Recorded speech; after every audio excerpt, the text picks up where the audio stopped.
Welcome to One Word a Day. I'm Sophie, your pilot into the universe of Chinese. Today's taste is salty, 咸, and okay.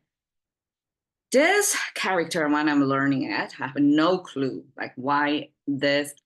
In fact, from the beginning, when I was learning, I was born into this language. So I learned these icons. Sometimes it's easier to figure out what that means just by the look of it or the combination of it to kind of put a little logic to make sense of it.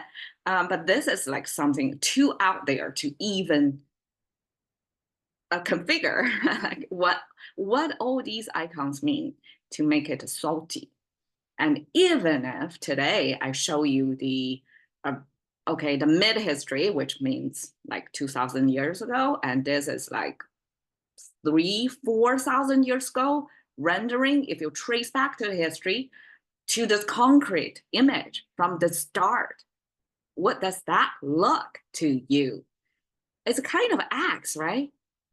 With a kind of stand over there. So a big axe and the mouse symbol. The mouse symbolizes, okay, Chinese, instead of use head count, we use mouse count. And a mouse symbol symbolizes a person. Interesting, right? Like we represent a human by its mouth. The mouth has a function of speaking and eating. You're both producing your thoughts, right? Output and eating. You have to consuming resources. So that's the language reduce humans, especially when we head count, we want to, like the ruler of the country want to know how many people are living under mostly his rule, then it's a mouse count. Versus like we would regard humans as a thinking being. We have this two-leg standing being. So however we want to define it, but Chinese here, through the mouse symbol, define a human, reduced to just a mouse. Okay. An axe next to a mouse, meaning capital punishment, cut off somebody's head. Okay, we didn't draw out the full head, but we put a mouse there to mean that's a person that we're actually cutting, because this is a human mouse, not any animal's mouse. And eventually the icon got simplified and this axe thing becomes this like triangle thing. And eventually it got written out, like the line drawn out like this. So that's amazing. It's one of the first time that I really got, okay, because earlier when I just look at this, like, was this horizontal line? Doesn't make sense because one horizontal line means heaven, means the sky. And you have the sky right above the mouse. It's kind of a far cry to explain it like you as one person or the person live under the sky, something like that. But if you trace it back to the originals, it's a simplification or abstraction of this axe thing. It's part of that axe, except that it no longer make a triangle anymore. Anyways, but from this cutting off somebody's head to salty, there's still a logic jump there. Like, why? Okay, one thing, a horrible, horrible thing. It's written in Lu Xun. Lu Xun is one of the 20th century intellectuals in China, wrote many short stories and was even espoused by, or I guess endorsed by the Communist Party as one of the literature figureheads of the 20th century. And because he criticized a lot of the old society, pre-communist country, regime society, therefore he was picked as the almost like the literature, through literature storytelling of how it used to be. And in one of his pieces, talked about the phenomenon of this capital punishment, chopping off somebody's head. And then there was this superstition among the Chinese that if you dip your mantou, which is Chinese steamed buns, if you dip that carb bundle, bun into the freshly cut human blood from somebody's body. I mean, just decapitalize the person.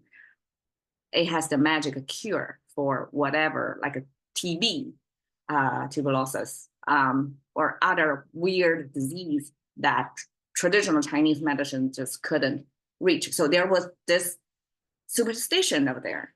And it's almost like, I mean, the death of one person in the public eye, and often this capital punishment was carried out in a public square as a display of somebody's extreme punishment, death punishment. And then people have shown no sympathy to that person. Instead, they're waiting for the moment of the fresh blood to eat. And I'm not sure how far away this tradition was carried, but that's my connection of the dot. Like, why cutting off somebody's head means salty? If this was a long tradition, then that means, I guess, enough people tasted the bloody bread before to associate the decapitalization with the sense of salty. I mean, I'm not exactly sure if blood is salty, actually. It could be, right? Because we drink electrolyte and that supplement your salt. So probably your blood is salty, tasty. And that could be the association. I'm not sure, but that's a pretty bloody history of what happened in back then in Chinese society, of this superstition of the magic cure of human blood. And that's associated with salty. Expressions 老少咸宜, here, this has nothing to do with saltiness. Somehow this same decapitalization turned salty concept, turned even more abstract. It becomes the abstract concept of for all of you. So go figure. I haven't figured out the logic jump there, like why saltiness or this decapitalization is associated with the abstraction of some rule or something applied to all. So 老少咸宜, 老 means old people, 少 means the young people. For the young and old, 咸宜 means this is good, applicable for both young and old. And so this 咸 means across all spectrum or age groups. So this 咸 becomes all. And I'm not sure this capital management means death, and death is for all of us. Therefore, it's an all applicable universal condition. So that's up for interpretation and imagination. 可咸可甜, I have an episode talk about that. That's another type of, so yesterday we talked about spicy girls in China, means hot-tempered girl with sassy attitude, can bite you back, right? Can fight back, it's not submissive. 可咸可甜 is another two-dimensional, at least, of girl. It's not just sweet anymore, right? 咸, she can be salty. So what salty means here? Now, trace back to the origin of this saltiness. It's killing. So this girl can kill you, even if she may appear sweet. So this, this salty we can interpret it as a certain danger related to the beauty. So 甜 means beauty, right? It's sex appeal. And at the same time, to underline the second layer message of there is it can be salty. You can go dead with that. Anyways, it could be, demonization of a woman, who knows? But 可咸可甜 at least give you a two-dimensional image of a woman. It's not just submissive. It can have multi-flavor on the girl. Okay, 咸鱼翻身, salty fish, turn the body. Okay, that's the fourth character. And here it means a comeback. 咸鱼翻身 basically means somebody who achieved something and boom, something happened. And that person turned the salty fish body around, means come back alive again. So go upward again. So that's equivalent of the English come back. Okay, 咸菜 is a salty. 菜 means a dish, salty dish. So basically, it's a Chinese salty flavored appetizers, and we have a ton of those. So here is a assortment of 咸菜, and to show you that Chinese is really into salty flavor. There you go, 咸